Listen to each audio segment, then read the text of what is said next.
Guys welcome to B Ed study with Ditika.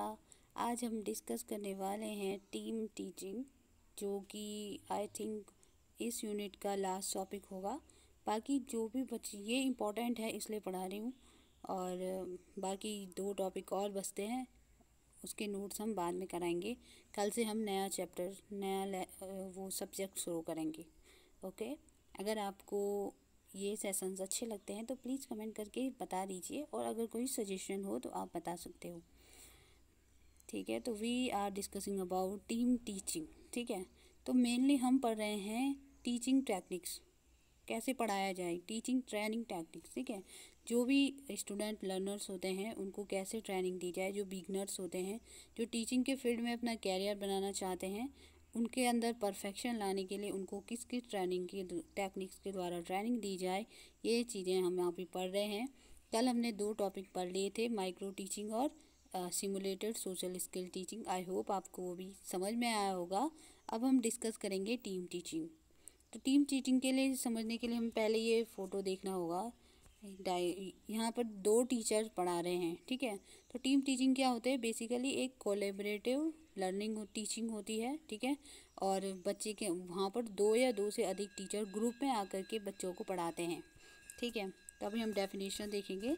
Team teaching is good innovation in teaching strategy where all teacher of इस subject collectively teach a class in that subject. ठीक है, जैसे हाँ, team teaching का मतलब क्या हुआ कि किसी स्पेसिफिक सब्जेक्ट के जितने भी टीचर्स हैं, ठीक है, सारे टीचर क्या करते हैं, कलेक्टिवली टीच करते हैं क्लास में। ठीक है, उस सब्जेक्ट को। Team teaching is well organise system of teaching in which many teachers impart instruction to a group of student in a cooperative matter. ठीक है, सॉरी मैनर। तो एक कोऑपरेटिव मैनर में क्या किया जाता है, ग्रुप ऑफ स्टूडेंट को इंस्ट्रक्शन दिए जाते हैं। ठीक है, टीम टीचिंग क्या है, एक वेल ऑर्गेनाइज सिस्टम है टीचिंग का। ठीक है, जैसे हमने ये बताया भी है टीचिंग के T for together, E for everyone, A for achieve more. ठीक है, तो कहा कि अगर साथ में क्या करते हैं, सभी ज़्यादा अचीव करते हैं। ठीक है, तो इस कॉन्सेप्ट पर ये चीज़ चलती है। Next is MB. नायक, इन्होंने कहा है in this teaching strategy two और more than two teacher involve to make a plan of any given subject cooperatively carry it out and always evaluate its effect on the student periodically. ठीक है, तो हम देख सकते हैं इन्होंने अपनी डेफिनेशन में सेम वही बात कही है। ठीक है, कि इस टीचिंग स्ट्रेटजी में क्या होता है, दो टीचर या फिर दो से ज़्यादा टीचर क्या करते हैं, एक किसी भी सब्जेक्ट को पढ़ाने के लिए प्लान बनाते हैं। ठीक है, फिर उस हिसाब से चलते हैं और स्टूडेंट पे इसके इफ़ेक्ट को भी इवेलुएट करते रहते हैं। ठीक है, अब हम कैरेक्टरिस्टिक देखेंगे। टी का मतलब टीम टीचिंग। ठीक है, ये हमने लिखे हैं, plan of team teaching is flexible. ठीक है, फ्लैक्सीबल प्लान होता है, चेंज किया जा सकता, अब होगा ही। ठीक है, क्योंकि क्या होता है इसमें, दो जो टीचर पढ़ा रहे हैं, दो हैं या दो से ज़्यादा, उन सभी के जो ओपिनियन है, ठीक है, उन सभी की जो टीचिंग जो नॉलेज है वो इसमें सम्मिलित होना है, तो इस प्रोसेस को फ्लैक्सिबल तो होना ही पड़ेगा। ठीक है, the teacher decide their activity themself in the team teaching. ठीक है, टीम टीचिंग में टीचर क्या करते हैं, अपनी एक्टिविटी को खुद ही डिसाइड करते हैं। Entire responsibility does not follow on one teacher. ठीक है, पूरी जो रिस्पॉन्सिबिलिटी होती है क्लास की, बच्चों को कैसे सिखाया जाए, ये सारी चीज़ें केवल एक टीचर पर निर्भर न होकर के उन सभी टीचर की रिस्पॉन्सिबिलिटी हो जाती है। ठीक है, it is sort of pooling of expertise and resources such as experience, interest, knowledge, skill of teacher. ठीक है, अब हम देख सकते हैं कि जहाँ पर एक टीचर होंगे तो उनके पास अपने ही मतलब एक लिमिटेड नॉलेज होगा जितना उन टीचर्स के पास होगा, लेकिन अगर ग्रुप ऑफ टीचर पढ़ाने के लिए आते हैं तो वहाँ पर क्या हो जाता है, एक्सपर्टाइज की पूलिंग। पूलिंग का मतलब ग्रुप में हमें एक्सपर्ट, मतलब वो अपने फील्ड के क्या हो सकते हैं, एक्सपर्ट हो सकते हैं। ठीक है, उनको मतलब एक टीचर तक नॉलेज लिमिट ना हो करके अलग अलग टीचर्स क्या करते हैं, उसी सब्जेक्ट में अपने एक्सपीरियंस, अपने नॉलेज को बताते हैं। ठीक है, तो इस तरीके से हमारे पास बहुत ज़्यादा नॉलेज, एक्सपीरियंस, इंटरेस्ट और स्किल्स क्या हो जाते हैं, इकट्ठा हो जाती हैं। ठीक है, अब टाइप क्या होते हैं टीम टीचिंग के, a team teaching from a single department. ठीक है, सिंगल डिपार्टमेंट से भी टीम हो सकती है। ठीक है, वेरियस डिपार्टमेंट की भी क्या हो सकती है, टीम हो सकती है एक सिंगल इंस्टीट्यूशन के लिए। ठीक है, सिंगल डिपार्टमेंट की टीम हो सकती है वेरियस इंस्टीट्यूशन के लिए। तो इस तरीके से हैं ये, जैसे टीम कोऑर्डिनेशन। ठीक है, learn lead and support teaching हो सकती है, ट्रेडिशनल टीम टीचिंग हो सकती है। ठीक है, ये आप देख लो।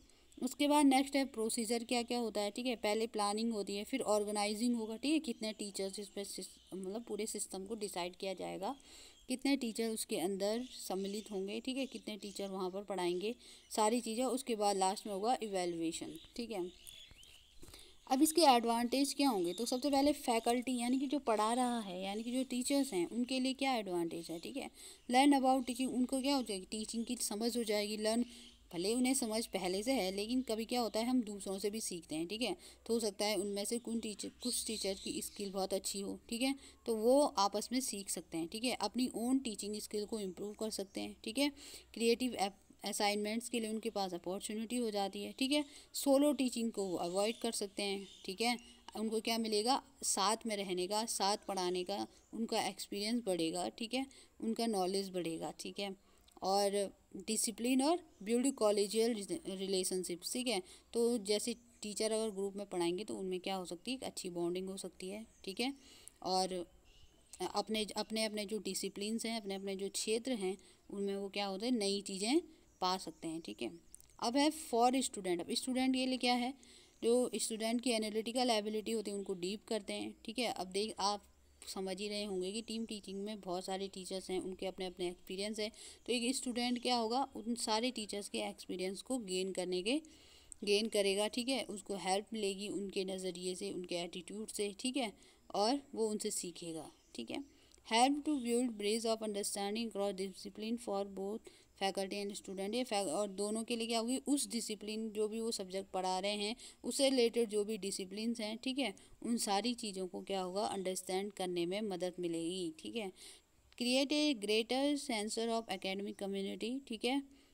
और improve student learning outcomes, retention rate, ठीक है, interpersonal skills, communication skill, analysis, judgement, diversity, ये सारी चीज़ें स्टूडेंट की क्या होती हैं, इम्प्रूव होती है। अब इसके कुछ डिसएडवांटेज भी हैं, ठीक है।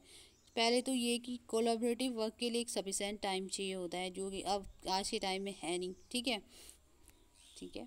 Lack of training in group dynamics, अब ग्रुप में तो ट्रेनिंग होती नहीं है, ठीक है, ट्रेनिंग क्या होती है, सोलो ही होती है, ठीक है।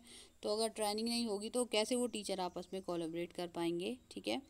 नेक्स्ट है ओपिनियन कन्फ्लिक्ट ऑफ टीचर, ठीक है। टीचर का जो ओपिनियन कन्फ्लिक्ट हो सकता है कि किसी ओपिनियन कहीं पर कोई व्यू देना हो, ठीक है, किसी बात पर किसी टीचर का व्यू अलग हो, किसी टीचर का व्यू अलग हो, ऐसे में क्या हो सकता है, कॉन्फ्लिक्ट हो सकता है, ठीक है। और अगर क्या हो, स्टूडेंट, हाँ, और कन्फ्यूज़न अगर हो तो स्टूडेंट पर टीम टीचिंग का कोई प्रभाव नहीं। अब कन्फ्यूज़न कैसे होता है, कोई टीचर कुछ बता रहे हैं, कोई टीचर कुछ बता, या टीचर ही खुद अपना कन्फ्यूज़न क्लियर करके नहीं आ रहे हैं, ठीक है, उससे बच्चा क्या हो जाएगा, कंफ्यूज हो जाएगा। और इससे क्या होगा, उस जो हम टीम टीचिंग की जो हम टेक्निक यूज़ कर रहे हैं उसके थ्रू बच्चे पर कोई भी असर नहीं हो पाएगा, ठीक है। तो हमारी मेहनत तो बेकार चली गई, ठीक है।